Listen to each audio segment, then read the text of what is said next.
Eu escrevi um livro, Sim. na verdade uma tetralogia. O homem mais inteligente da história, o homem mais feliz da história, o maior líder da história e o médico da emoção. Então eu faço, são romances psiquiátricos, tá certo? Onde eu abordo de maneira, embora seja um romance, detalhada a personalidade do mestre dos mestres. Grande Marco Polo. Não sobre os ângulos da religião, sobre os ângulos da psiquiatria, psicologia, sociologia e psicopedagogia. E o meu alter ego, ou seja, o protagonista, é o Marco Polo. E no livro, no terceiro livro, o maior líder da história, Marco Polo propõe, ou seja, eu proponho no livro, ter a Semana da Humanidade. A Semana da Humanidade, ela vai ocorrer onde as pessoas vão romper seus paradigmas, suas verdades, seus feudos, seus currais intelectuais, sociais, religiosos. Ou seja, um cristão, ele vai numa mesquita muçulmana ou ele vai num templo judeu. Ele vai frequentar durante uma semana os cultos religiosos de religiões que ele não pratica, para conhecer, para julgar menos e abraçar mais. Um partido político de esquerda vai cumprimentar os de direita e de direita os de esquerda e vão analisar sem freios, sem a necessidade neurótica de poder, quais são o que você pode contribuir para a evolução da sociedade. Naquele momento, na Semana da Humanidade, uma semana por ano, as pessoas rompem os seus paradigmas e começam a aplaudir projetos do outro. Também na questão dos esportes.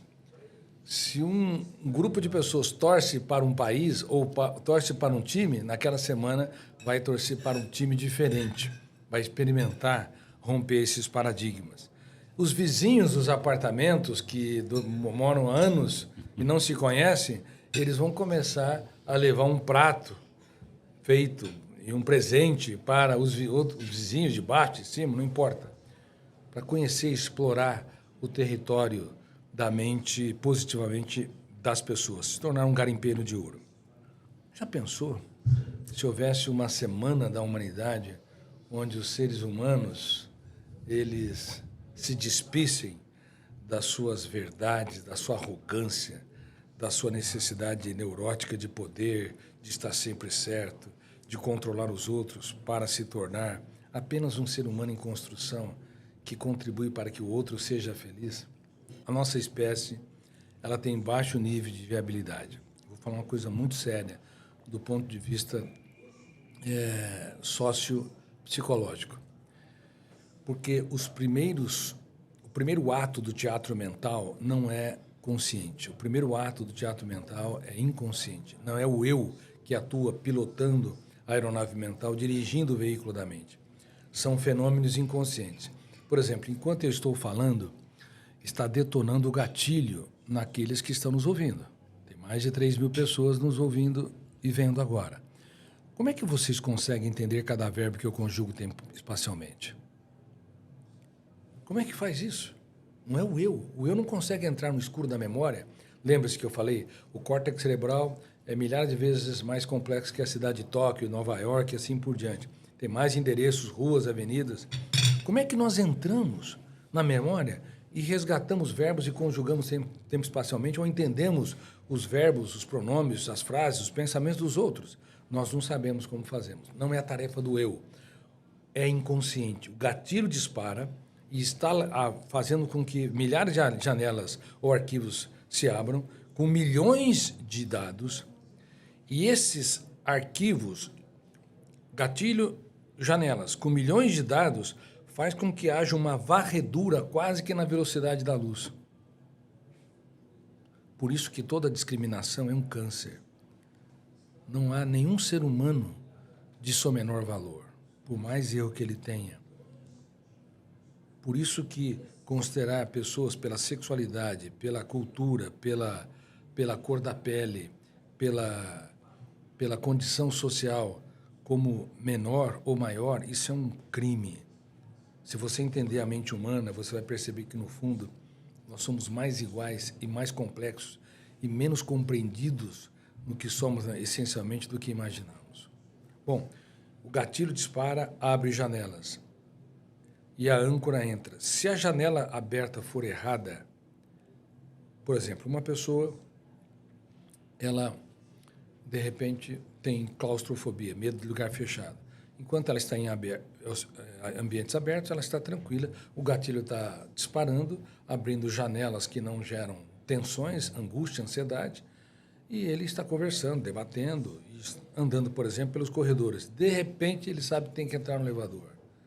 A hora que o elevador aparece e ele entra, detona o gatilho, abre janela killer, o volume de tensão da possibilidade, das ideias que tem a possibilidade de o elevador parar e morrer asfixiado, tal, é tão grande que entra o terceiro copiloto, inconsciente, a âncora da memória.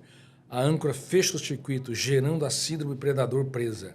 O mesmo fenômeno que um índio experimenta quando está diante de uma serpente. Naquele momento não há condições de raciocinar.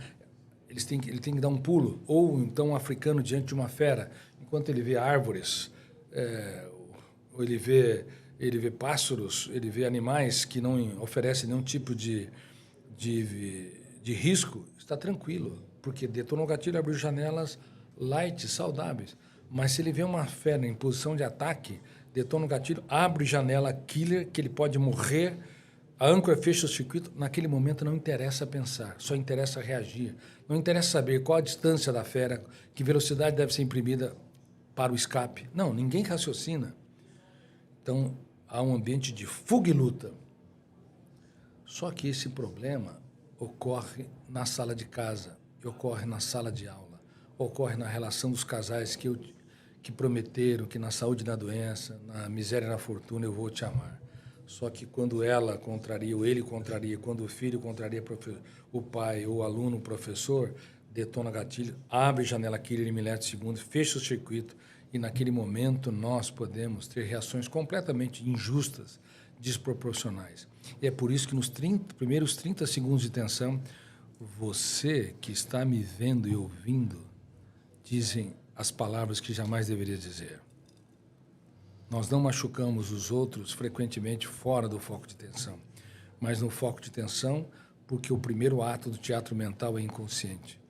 Nós fazemos guerras sendo mortais. Exato. Que homem é esse? Nós morremos todos os dias. Eu estou com 64 anos. Ainda ontem eu era um garoto com meus colegas, com meus amigos. O tempo é cruel. Você foge, ele te alcança. Você disfarça, ele te encontra. O tempo é implacável. Daqui a pouco, nós todos vamos para a solidão de um túmulo. A vida é bela e breve como gotas de orvalho, que por instantes aparece logo que se dissipa aos primeiros raios solares do tempo.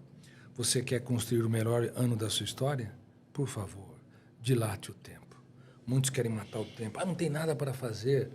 Elas querem eliminar o tédio, a solidão, enquanto que o tédio e a solidão, brandos, podem ser importantíssimos para a criatividade e para a interiorização. Não, mas as pessoas detestam os tédio e a solidão. Detestam o bilhete de passagem para se interiorizar, para explorar o mais complexo dos endereços na nossa própria mente. Então, o eu não entra nesse processo, mas ele deve ser treinado a entrar. Se o eu não entra, nossa espécie é quase que inviável. Ela vai continuar produzindo discriminação, ela vai continuar produzindo guerras, como sempre produziu. Eu estudo muita história. Não há momentos da história onde a paz reinou, porque o primeiro ato do teatro mental é inconsciente.